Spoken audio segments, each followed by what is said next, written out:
अङ्गं हरेः पुलकभूषणमाश्रयन्ती भृङ्गाङ्गनेव मुकुलाभरणं तमालम् अङ्गीकृताखिलविभूतिरपाङ्गलीला माङ्गल्यदास्तु मम मङ्गलदेवतायाः।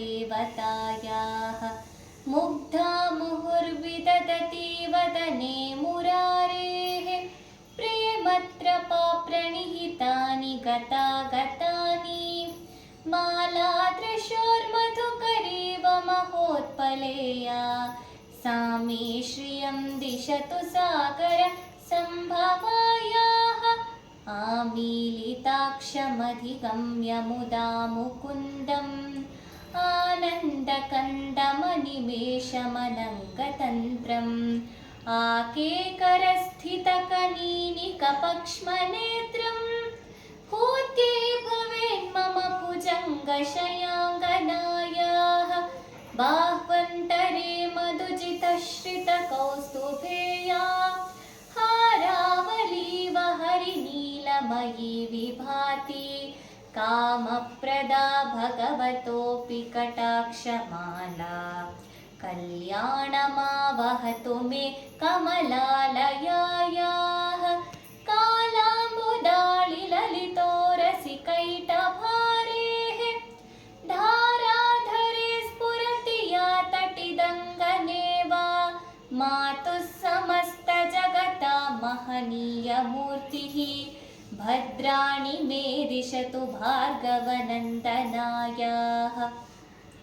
प्राप्तं पदं प्रथमतः खलु यत्प्रभावात् माङ्गल्यभाजिमधुमाथिनि मन्मथेन मय्यापतेत्थदिहमन्तरमीक्षणार्थं मन्दालसञ्चमकरालय कन्यकायाः। विश्वामरेन्द्रपदविभ्रमदानदक्षम् आनन्दहेतुरधिकं मुरविद्विषोऽपि ईशन्निषेधतु मयि क्षणमीक्षणार्थम् इन्दीवरोदरसहोदरमिन्दिरायाः।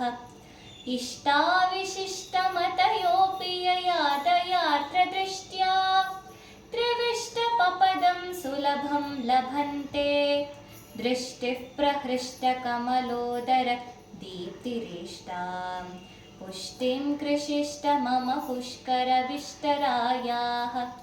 दद्यादयानुपवनो द्रविणाम्बुधाराम् अस्मिन्न किञ्चन विहङ्गशिशौ विषण्णे दद्यादयानुपवनो द्रविणाम्बुधाराम् अस्मिन्न किञ्चन विहङ्गशिशौ विषण्णे दुष्कर्म घर्ममपनीय चिराय दूरम् नारायण प्रणयिने नयनाम्बुवाहः।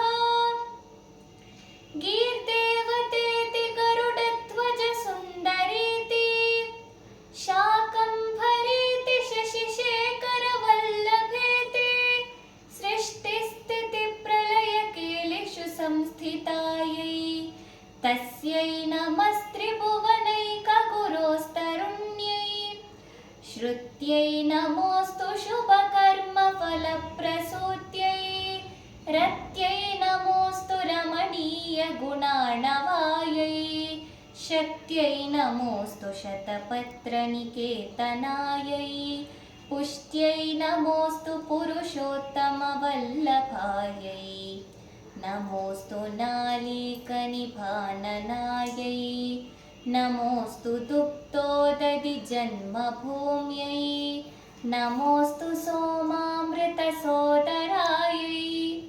नमोऽस्तु नारायणवल्लभायै। नमोऽस्तु हेमाम्बुजपीठिकायै नमोऽस्तु भूमण्डलनायिकायै नमोऽस्तु देवादिदयापरायै नमोऽस्तु शाङ्गायुधवल्लभायै। नमोऽस्तु देवी भृगुनन्दनायै नमोऽस्तु विष्णोरुरसिस्थितायै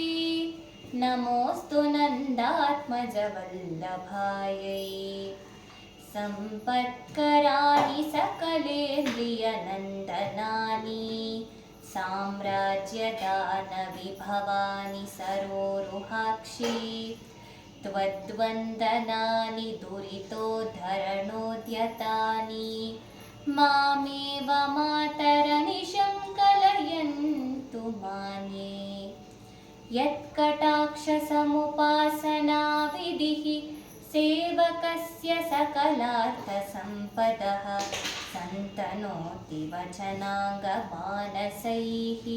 त्वां मुरारिहृदयेश्वरीं भजे सरसिजनिलये सरोजहस्ते धवलतमां शुकगन्धमाल्यशोभे भगवती हरिवल्लभे मनोज्ञे त्रिभुवनभूतिकरि प्रसीद मह्यम् भगवती हरिवल्लभे मनोज्ञे त्रिभुवनभूतिकरि प्रसीद मह्यम् दिग्गस्तिभिः कनककुम्भमुखावसृष्ट स्वर्वाहिनी विमलचारुजलप्लुताङ्गीं प्रातर्नमामि जगतां जननीम् अशेषलोकादिनाथगृहिणीम्